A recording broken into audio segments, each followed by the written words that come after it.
Hi, this is Gus Nelson doing my second video project for Math 151, Calculus 1, and we're going to be going over the derivative rules, and so let's get straight into it. The first two actually, adding and subtracting, very simple.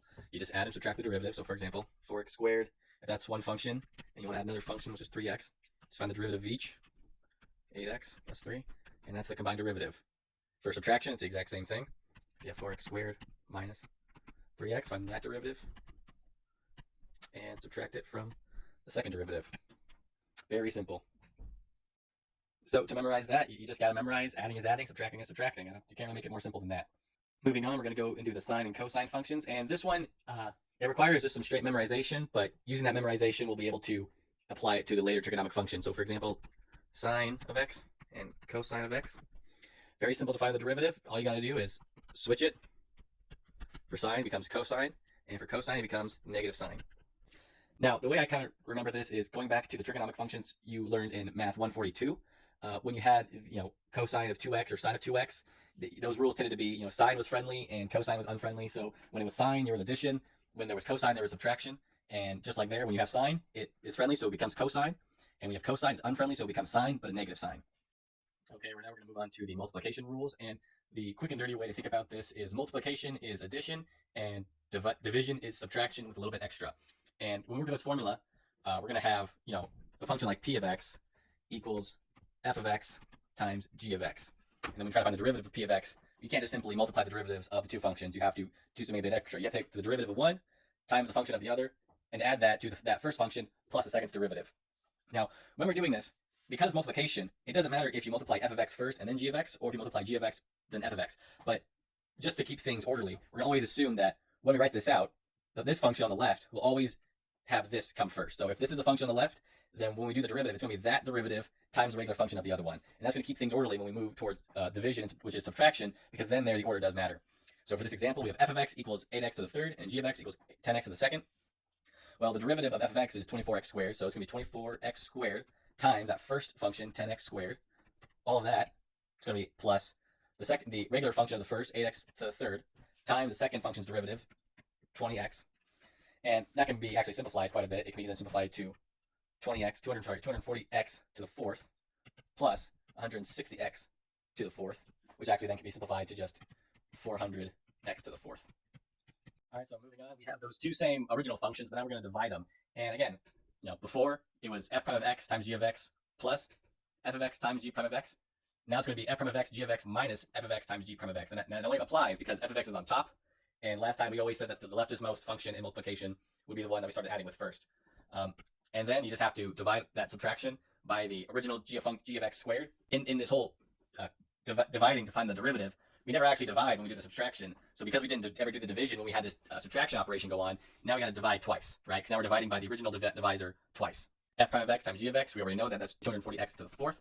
And we know that the f of x times g prime of x is going to be 160x to the fourth. Well, that cleans up very nicely to 80x to the fourth. 80x to the fourth. We have to divide that by g of x squared. Well, g of x is 10x squared. So 10x squared times 10x squared is going to be 100x to the fourth. So this actually cleans up very nicely to 8/10. All right, moving on once again, we're going to cover the other trigonomic functions. And so what we're going to do is follow this general rule that a sine, when it becomes a derivative, becomes a positive cosine. And a cosine, when it becomes a derivative, is going to become a negative sine. For example, let's say we have tangent, and we want to find the derivative of that tangent. Well, that is the secant squared.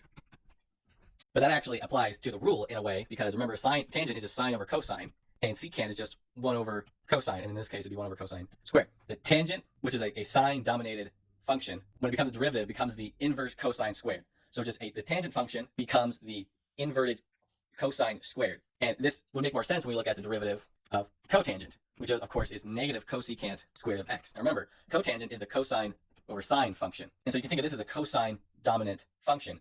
And it becomes a derivative, it's the inverse of the sine function squared. So remember last time, when the sine dominant function became a derivative, it became positive cosine. Well here, if you think of tangent as the sine dominant function, it becomes the inverse squared of cosine. Likewise, cosine x, when it becomes a derivative, becomes a negative sine. And here, cotangent, which is the cosine over sine, so the cosine dominant version of the tangent, becomes the inverse squared of sine, but also negative. This even works with going from, say, secant to its derivative, tangent x times secant again. In the case of cosecant, it becomes the negative cotangent times cosecant. In this case, in the case of secant, which is 1 over cosine, you're multiplying it by the sine dominant function, which is tangent, by itself, but it doesn't become negative. In the case of cosecant, which of course is just 1 over sine, when this becomes it, you have the negative cosine dominant function, which is cotangent, times the original cosecant. If you kind of think about it, this rule still applies, right? Tangent, which is sine dominant, becoming derivative is the 1 over the cosine squared, and it's positive. But going from cotangent, which is the cosine dominant, becomes a 1 over sine squared, and it's negative. And in this case, when you're using the inverted functions of cosine and sine, you also invert the negative rule. So for the cosine function of secant, you times it by the sine dominant version of tangent, which is the tangent. But because it's inverted cosine, the negative rule is also inverted. So this case is positive. With cosecant, which is the 1 over sine function, you times it by the cosine dominant tangent, which is cotangent. But because the negative rule is inverted, going from sine to cosine was positive, but now going from sine to cosine is negative. All right, now this is the last part. This is where we're going to go over the chain rule. It's actually very simple. You just multiply the two different functions. But in this case, you can't just multiply f of x, you can't just multiply f prime of x times g prime of x. You have to multiply f prime of what that function itself is, which is g of x, times g prime of x. The way I sort of try to remember this is how we multiply and take the power of exponentials. So for example, 2 squared times 2 squared. You can just add those exponents, so that becomes 2 to the 4th. Where if you have 2 squared to the 3rd, you wouldn't just add those. It wouldn't just be 2 to the 5th. It would be 2 to the 6th. In a similar way, when we did multiplication, it became an addition thing. So we had multiplying two different functions. That derivative required you to do addition. In this case, we have a function within a function, right here. Like we have an exponent within an exponent, and so the derivative is just going to be an addition, a multiplication operation. So for example, let's say we have f of x equals 4x squared, and g of x equals 10x to the 3rd. So we're just going to find the derivatives of both of these, but in this case, it's going to be f of x when x is g of x, and in that case, it's going to be the derivative of g of x, and multiply those together. So first, let's find that. So 4 times, and this is g of x, 10x to the 3rd squared. Now again, derivative rule applies. That's just going to be 4 times 100 times x to the 6th. This is 400 x to the 6th. And of course, the derivative of 10x to the 3rd is going to be 30x squared. So this is going to become 400x to the 6th times 30x squared, which is going to be 12,000 x to the 8th.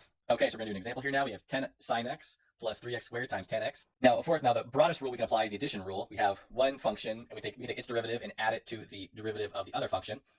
So at the end here, we're going to have 10 cosine x. And now we're going to have to add it to the other derivative, but that's going to require the multiplication rule. We have 3x squared times 10x. So we're going to take the derivative of the first times the regular function and add it to the regular function times the derivative of the second. So first of all, 3x squared, its derivative is going to become 6x, and that's going to be multiplied by tangent x. And next we're going to take the derivative of tan x, and of course tan is the sine dominant version of tangent, so it's going to become the inverse squared of cosine, which of course is just secant squared, and that's going to be multiplied by 3x squared. And these are going to be added, so we can simplify or just reorganize this to look pretty. And there's that. Okay, this is the last example. We have 10 sine x divided by 5 cosecant x, and we want to find the derivative of this whole function.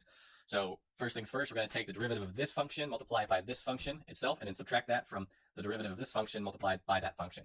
So 10 sine of x, that's going to become 10 cosine x times 5 cosecant x. And we can actually simplify that down to 50. And because that's cosine over the inverse of sine, that actually just becomes 50 cotangent x. And we're going to subtract that from the derivative of 5 cosecant times 10 sine x. The derivative of 5 cosecant x, remember, cosecant is the inverted sine. So we're going to multiply that by the cosine dominant tangent. And because it's an inverted, the negative rule is also going to be inverted. So this is going to be 5 negative cotangent times cosecant. So, and of course, all that's going to be multiplied by 10 sine x. Now, a couple things. These negatives cancel out, so this just becomes a plus.